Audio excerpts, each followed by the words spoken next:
cherishing values, dropping impositions. I don't like wasting food. Whenever we have a community meal at our temple, I hope everybody is well trained in mindful serving and eating.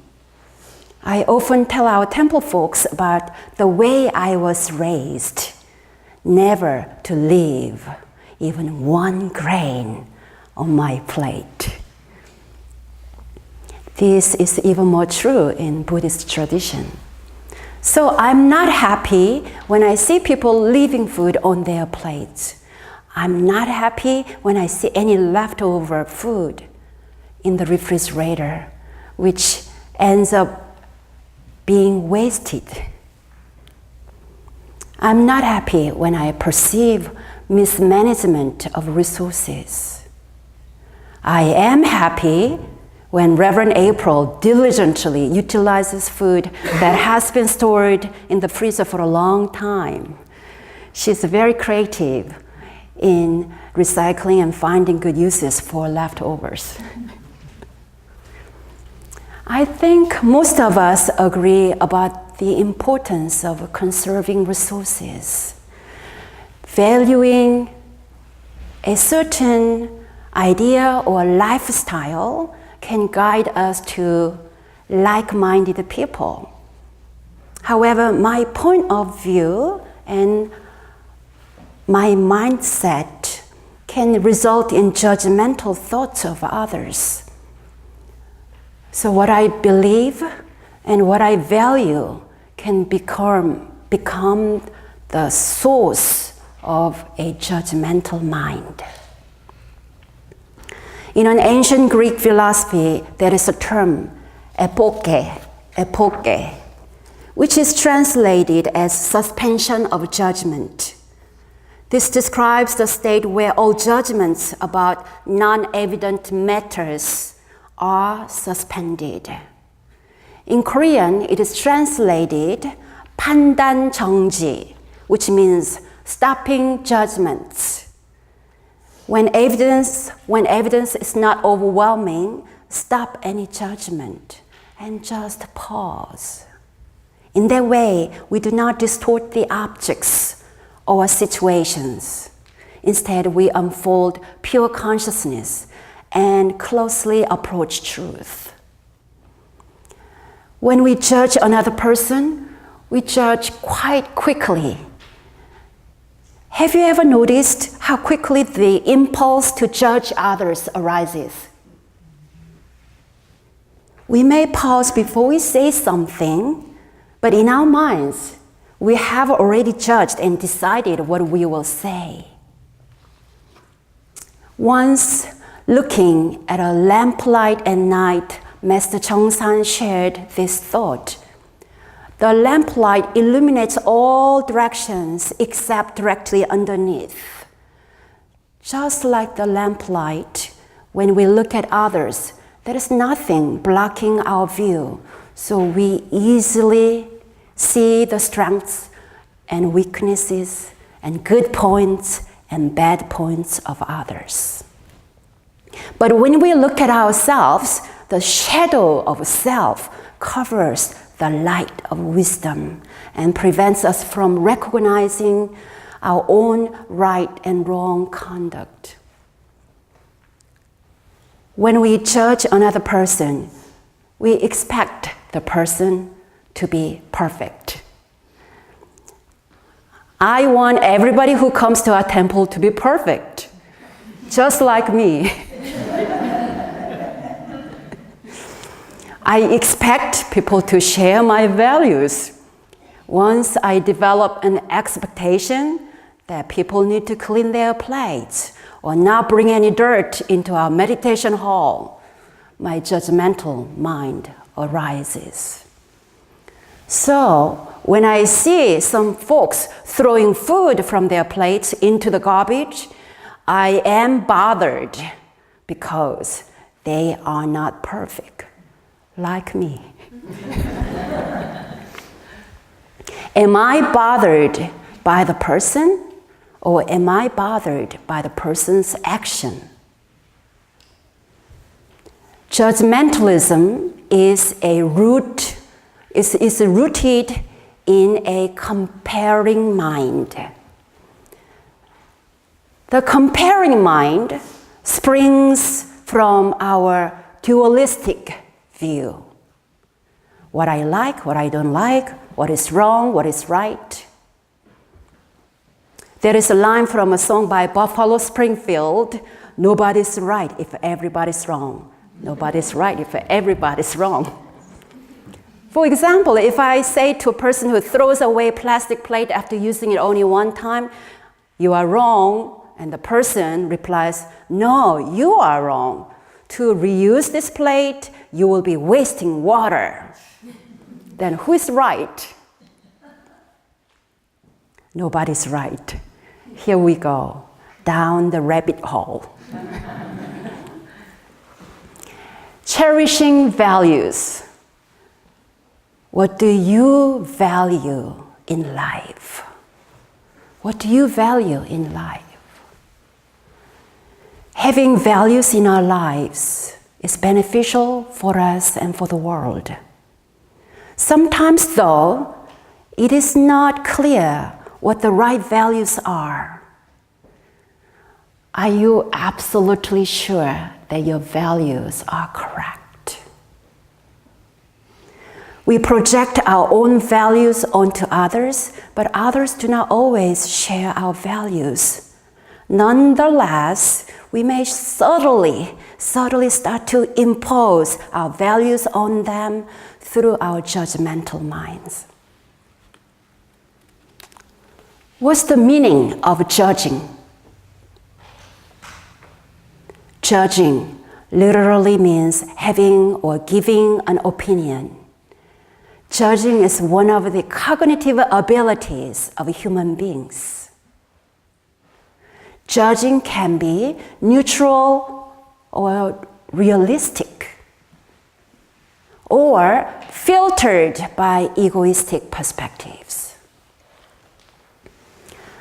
Judging can be neutral and realistic. A properly judging mind is a discerning mind, which is valuable in navigating everyday's life. A discerning mind is cultivated through inquiry into facts and principles, contemplation on facts and principles, one of the threefold practice of Won Buddhism. A discerning mind is characterized by clear analysis and steadfast adjudication. In our daily lives, we should practice using good judgment without rigidly clinging to our opinions and perspectives.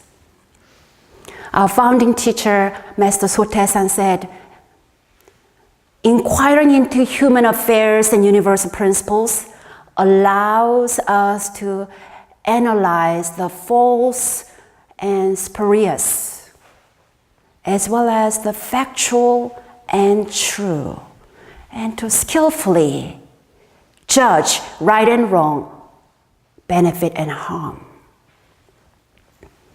A discerning mind can be cultivated through meditation, contemplation, observation, and deep listening. This is a practice of a lifetime, and even many lifetimes.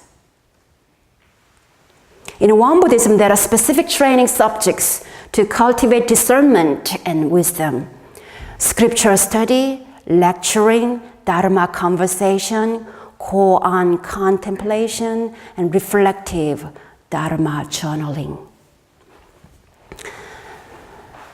Judging can be filtered through egoistic perspectives. The judging mind filtered through egoistic reactivity becomes a judgmental mind. So here is a little diagram Our judging minds can be manifested as discerning minds or judgmental minds.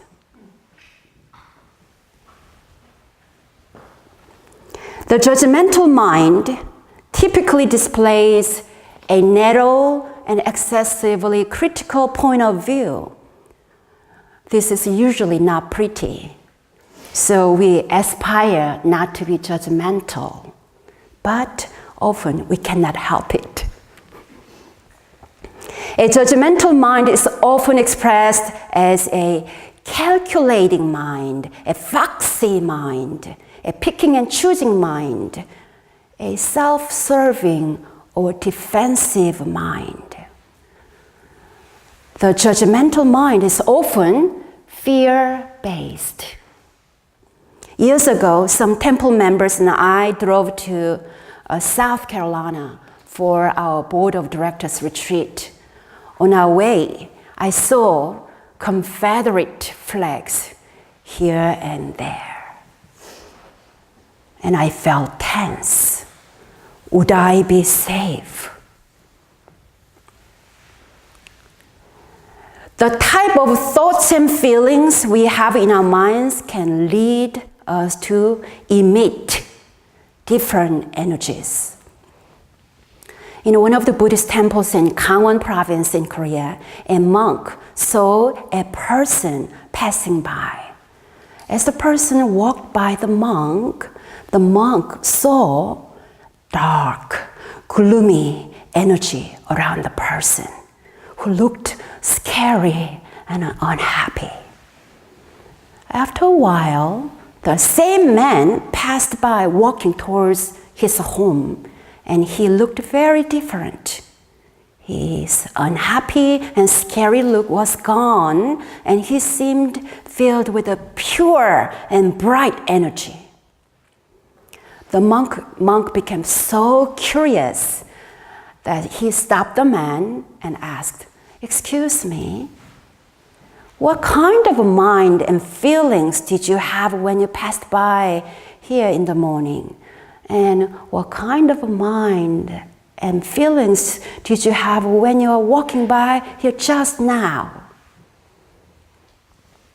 The man said, "This morning I was heading toward Mr. Kim's home with a very angry and furious mind because he had not returned the money he borrowed a long time ago.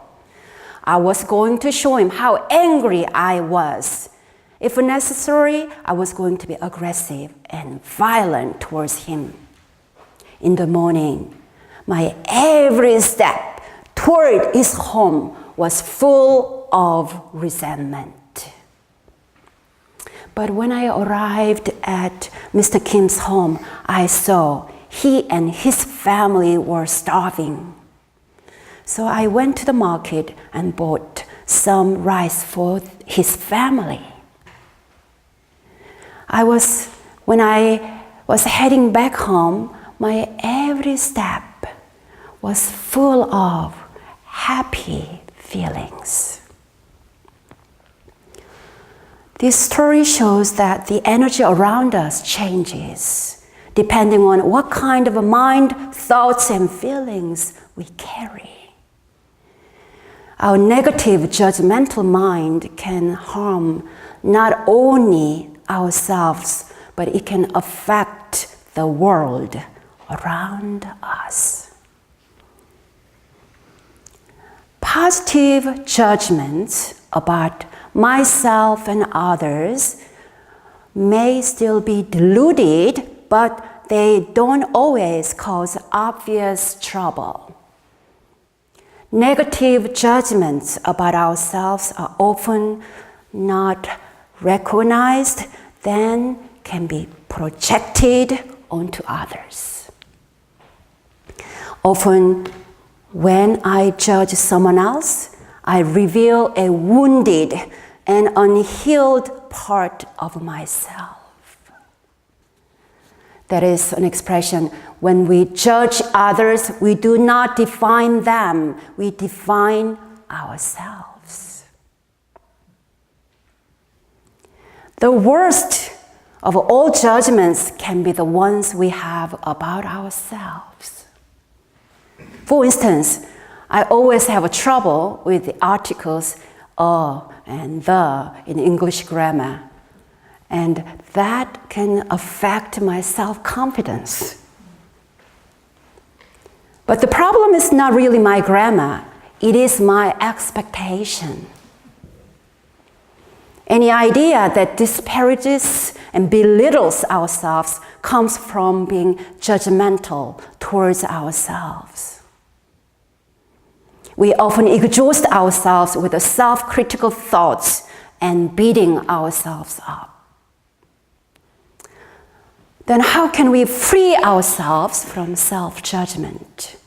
How can we transform self-judgment into the practice of total acceptance and deep appreciation of who we are? For me, I look in the mirror and watch my judgmental chatter. Gee, WonGong, you're kind of getting old. You look kind of ugly. Well, you look pretty good for your age. You are cute and pretty today. At the workshop yesterday, WonGong, you lost focus and stammered. Some sentences did not make any sense. You should have done better. Most judgmental thoughts pertain to external appearances, achievements, or failures. Looking at myself in the mirror and listening to that inner chatter, I feel awkward at first.